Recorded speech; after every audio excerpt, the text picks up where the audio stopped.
part, we're going to look at the letter of response. And response, of course, means answer a question.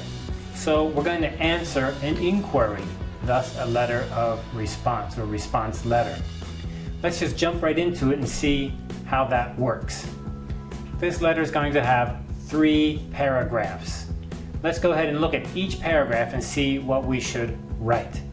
The first paragraph is going to reference the letter of inquiry. So when you received an inquiry, you have a subject line that, for example, said, question about product or inquiry about price. You need to reference that and the date, being very specific. So you're going to say, thank you for your email of December 20, or thank you for your letter of January 10. So you give a date and you give a subject, and that tells the receiver, what are you talking about? Don't just send an answer to question and I receive the answer. I'm like, what is this? It's an answer, but I forget the question. Or I don't know who wrote the question. I don't know what it's about. So you need to reference it. Tell clearly what it was about, who it came from, what the date was, things like this. Let's go ahead and look at an example here, which is very helpful to make this very, very clear. Thank you for your letter of July 20, in which you expressed an interest in purchasing one of our A400 tractors. So you see here, we have a date. You sent me a letter, and this was the date. Where did this date come from? Is this the date I received it, or is this the date you sent it? This is the date of the date line. So this is the date inside the letter, the date line. So they maybe wrote this on July 20, but maybe they sent it on July 25. I don't know. But anyway, this is the date I have. If it's an email, then it will be the date of the email being sent, which, because email is almost instantaneous, it'll be the same time you receive it. So you need to check the date that it was sent, received, and write that down. So that's that date. It's not just any date. That's not today's date that I answer, right? Maybe you sent this email to me on July 20, but I go ahead and I answer it on July 30. Okay, but this date is not important, right? Totally not important. All that matters is to let you know I'm answering your letter, and your letter was July 20. And your letter was asking about this subject here. So that helps, that really helps. That helps the receiver see, what is this answering? What is this in response to? Let's look at example number 2. I was glad to receive your letter of October 10. Mr. Gates informed me of his meeting with you, and I was awaiting communication from you. New Win Cosmetics is the largest cosmetic manufacturer in the American Southeast and is eager to expand to overseas markets. So here we can see we have 2 things. We have the date of the question, the date of the inquiry letter, and the topic, the subject of the inquiry letter. So 1, 2 important key points. Now, of course, inside this paragraph, we also stay positive and try to say something good about our company, something good about our service to sound positive.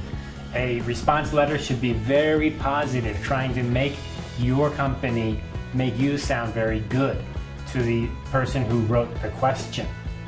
Let's look at paragraph number 2. In paragraph number 2, very simple, we answer the question.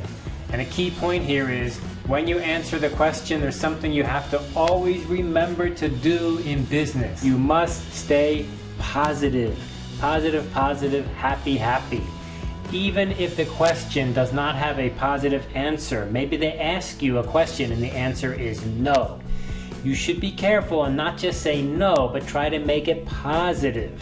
Say, we don't do that now, but maybe we'll do it in the future.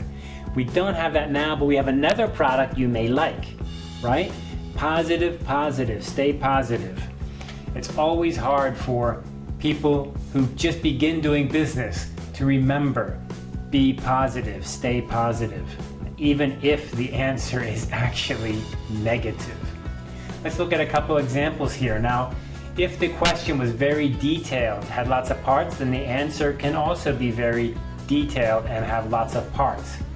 The first one here is consumer to business, so it's very straightforward. I have included some material. Now this is very useful, this include. So you can include like a catalog, direct mail advertisement, DM.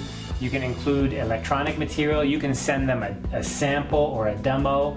And so all of these things you would say, I've included that. And here we go ahead and we explain a little bit. The A400 fits your needs perfectly, so staying positive. Trying to sell the product. In the B2B example, business to business, you can see we have broken down the answer to parts. Because when they asked the question, their question had a number of parts, a little bit more complicated. And each question we answer in detail. So for example here, number 1. We would like to market our Lovesick line, that's a line of products, in Taiwan. This line includes perfumes, cosmetics, and soap. So this was answering what kind of products are you selling. And then here, what is your marketing budget? What is your marketing information? What is your strategy? We answer that question here. And the last question is, what is your plans for this situation in the future? And we go ahead and we stay positive here also. We have not completed our plans on this matter, but we would expect to keep profit margins approximately equal to what they are in our domestic operations, which is 3.4%. So they're answering the question about their strategy for the future and their expansion, and they're being very clear. This is a business to business question, and so it's trying to say, can we buy from you? Can you sell to us? And here's the answer. This is our plan. This is what we do. I'm letting you know, and staying positive. Okay, so that's the second paragraph. What about the final paragraph, the third paragraph? In this paragraph, we're going to try to stay positive and thank the reader, thank the person for asking the question, and then we're also going to try to encourage a relationship. Remember, in business, it's important to get that relationship going, right? We want to keep it going. So if someone sent me a question, this is a great opportunity for me to create a relationship with them. Even if they're not going to buy my product now, maybe there's an opportunity in the future. Maybe there's something that we can exchange or change and make a different deal. So here I'm going to be very positive and invite future communication. So let's take a look at this example here. Let me thank you again. So that's one part. Thank you. So that's one. Good. A thank you. If the information I have included is not satisfactory or you have any other questions, please feel free to contact me. And that's the second part, which is invite future communication. Let's look at the B2B, where this is even more important. Thank you again for your inquiry. So there's the thank you, number one part. I know we can cooperate on a successful venture to market New Wind cosmetic products in Taiwan. When there are any other developments in this matter, please contact me personally. So they're saying contact me personally. Go ahead and don't hesitate, contact me. That's inviting a future communication. So that's the letter of response. A response letter has 3 paragraphs: reference, answer the question, and thank you, invite future communication.